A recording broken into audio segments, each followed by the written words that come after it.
Salut à toi, jeune fauve. Bonjour à tous mes tigres du Bengale.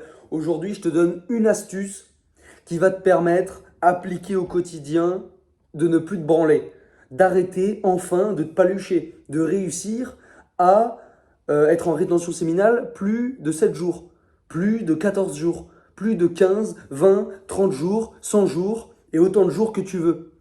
Pourquoi? Parce qu'en fait, la plupart du temps, si tu es déjà sur un chemin, une quête de rétention séminale sur le plus ou moins long terme, et ben en fait, souvent, tu rechutes à cause d'une chose.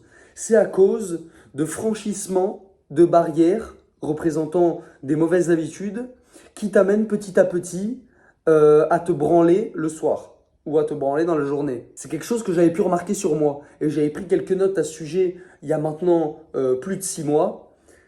Mais en fait, les dernières fois que j'ai pu me masturber de manière compulsive, parce qu'on se masturbe tous de manière compulsive, comme je te l'expliquais dans ma vidéo sur le moment présent en rétention séminale, et ben en fait, bien souvent, les jours où le soir, parce que la majorité d'entre nous, nous branlions ou nous branlons le soir.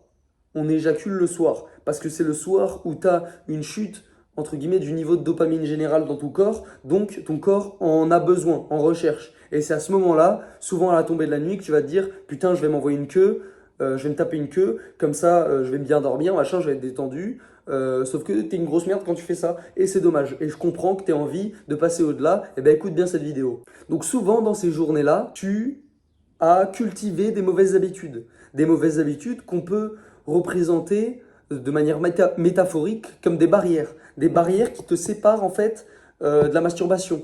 Disons que tu as la masturbation là, et entre toi et la masturbation, il y a différentes barrières.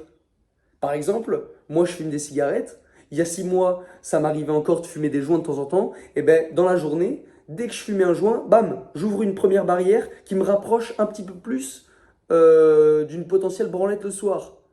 Je mange un peu trop de sucre, bam, il y a une autre barrière qui s'ouvre, qui me rapproche encore plus d'une branlette le soir. Je procrastine, je vais pas à la salle de sport, je prends pas une douche froide, bam, une nouvelle barrière qui s'ouvre. Tu m'as compris, ainsi de suite. Et en fait, plus tu ouvres des barrières en faisant de la merde, plus tu as de chance le soir de t'autoriser une masturbation.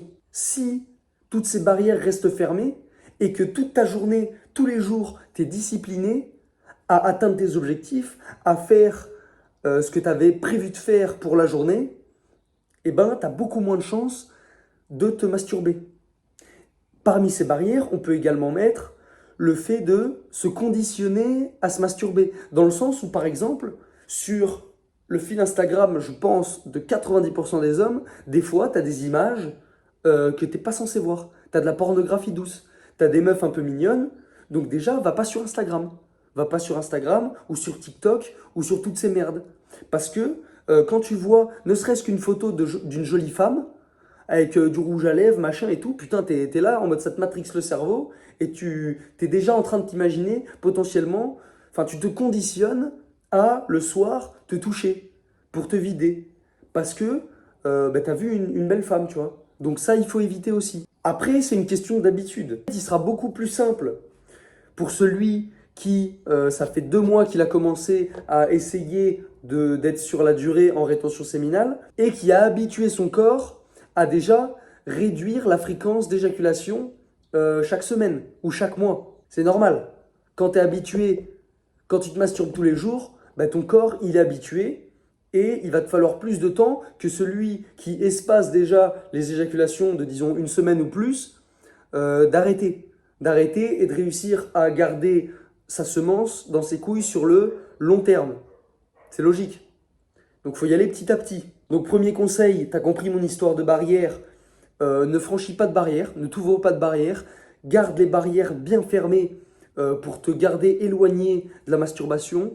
Ensuite, eh ben, évidemment que c'est une question d'habitude, donc ça va te mettre un certain temps avant de pouvoir tenir longtemps en rétention séminale.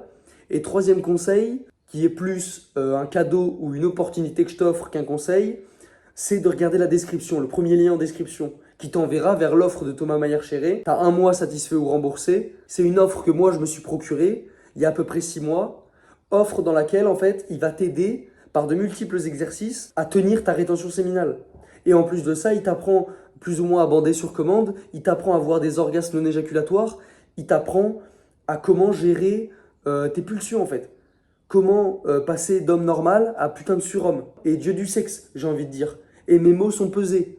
J'exagère aucunement. En plus de ça, si ça t'intéresse, Thomas a été très sympa, très gentil, et mille merci à lui. Je le remercie de votre part parce qu'il m'a fourni un code, une réduction de moins 30%. Vous avez le moins 30% sur son offre en utilisant le code que je vous mets en description. Donc n'hésite aucunement. Là-dessus, j'ai dit tout ce que j'avais à dire. Je te remercie d'avoir regardé cette vidéo. Je t'invite à t'abonner, à liker, à me laisser un commentaire pour me dire si tu connaissais les petites astuces que je viens de te donner juste avant, pour me dire ce que tu en penses également. Là-dessus, je te fais des bisous mon pote. Ton destin est entre tes mains et je te dis à bientôt.